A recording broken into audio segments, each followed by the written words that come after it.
Way too much challah dough.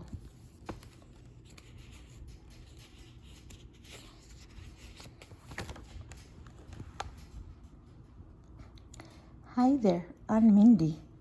Guess what? I'm excited. I'm baking challah. The first time I have tried it. How do I start? What to mix? How to measure? I call up my Bobby, who answered with pleasure.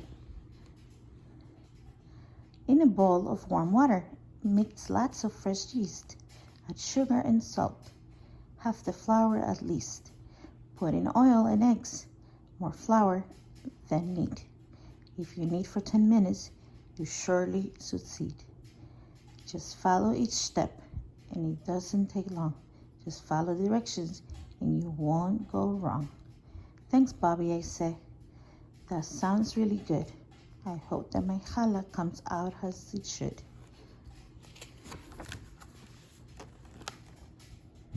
So I did what she said, and wouldn't you know, in no time, I did made a bowl full of dough.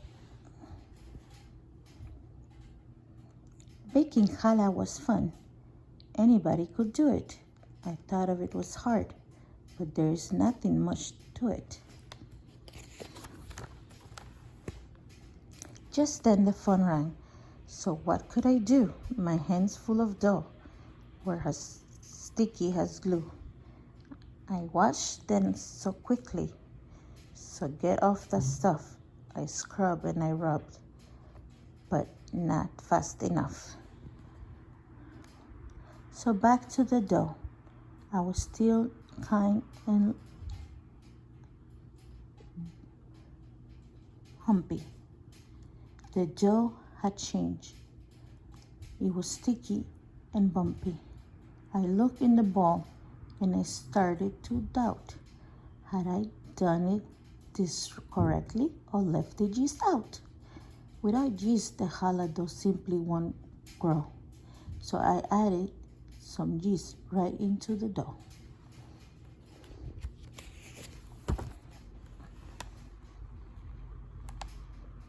Right then I heard the ringing. The doorbell was shimming. Just look at my fingers. What terrible timing. I knew it must be the delivery man. When I got there, he already left in his van. So back to the dough. But then I forgot. Did I add all the yeast? Perhaps I had not.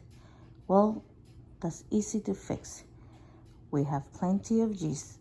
I guess I can hurt if the yeast was increased. Then I kneaded the dough just like Bobby had said, until my shoulders were sore and my face was all red.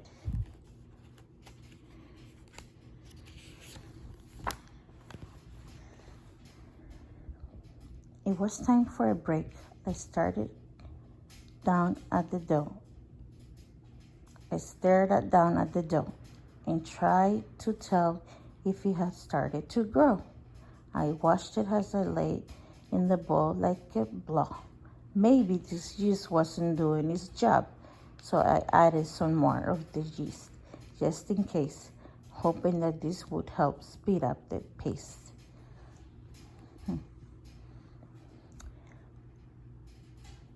Would that dough ever rise? Well, I did sure done my best. Now I had to lie down for a 10-minute rest. And while I was resting, and without my knowing, the challah dough in the bowl just started to growing.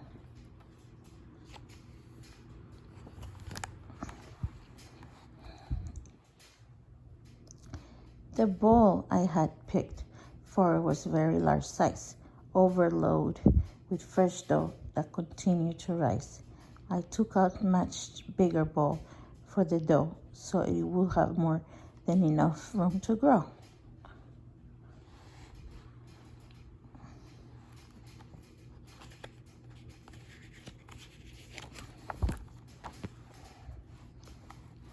Oh no, I cried out. It's reaching the top. I could see that the dough wasn't ready to stop. I emptied the huge bowl right into the sink.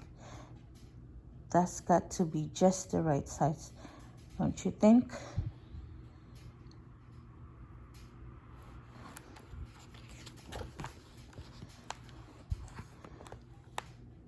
But that dough kept on rising, each second, each minute. I must have put way too much extra yeast in it. The sink was too small. I had no time to lose. The toy box was bigger, so that's what I had to use.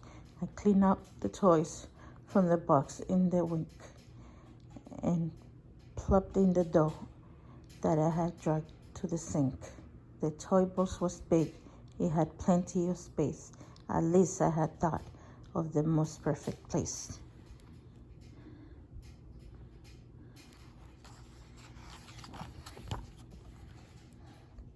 But a few moments later, I saw I was wrong. The dough was still growing.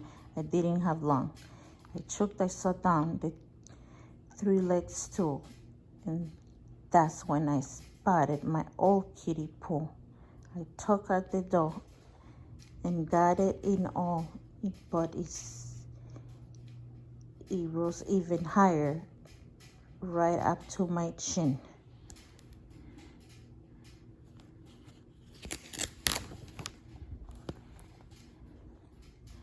Dough covered the couch. It rose up to the wall. I had to get help, so I made a quick call.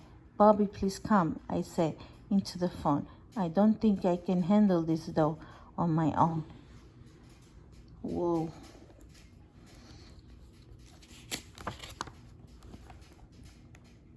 Bobby came in 3 minutes. She looked all around. Joe had whizzed out of the door, to the porch, to the ground. "Did you follow directions?" "Oh, Bobby, I tried, but I put too much yeast in my challah," I cried.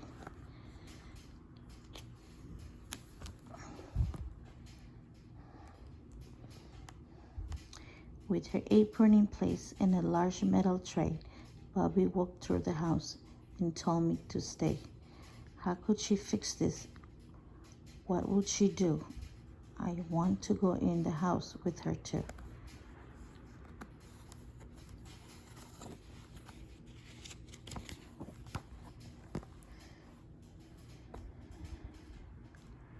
But I followed directions and I stayed in the yard. I wondered and I waited, and boy, was that hard. As the seconds ticked by, all the dough cleared away, and suddenly Bobby appeared with her tray. She held out the two challahs, both perfectly braided. She looked at me calmly, and her smile never faded.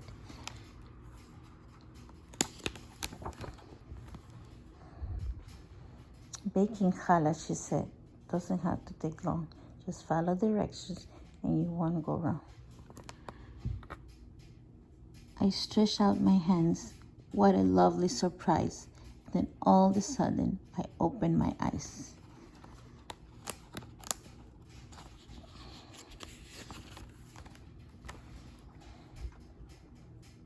The dough in my bowl had grown over the top.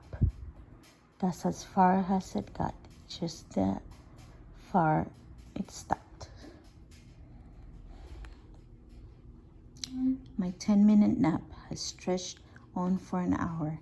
I had slept in my apron, all covered with flour, and it all felt so real. At least that's how it seemed.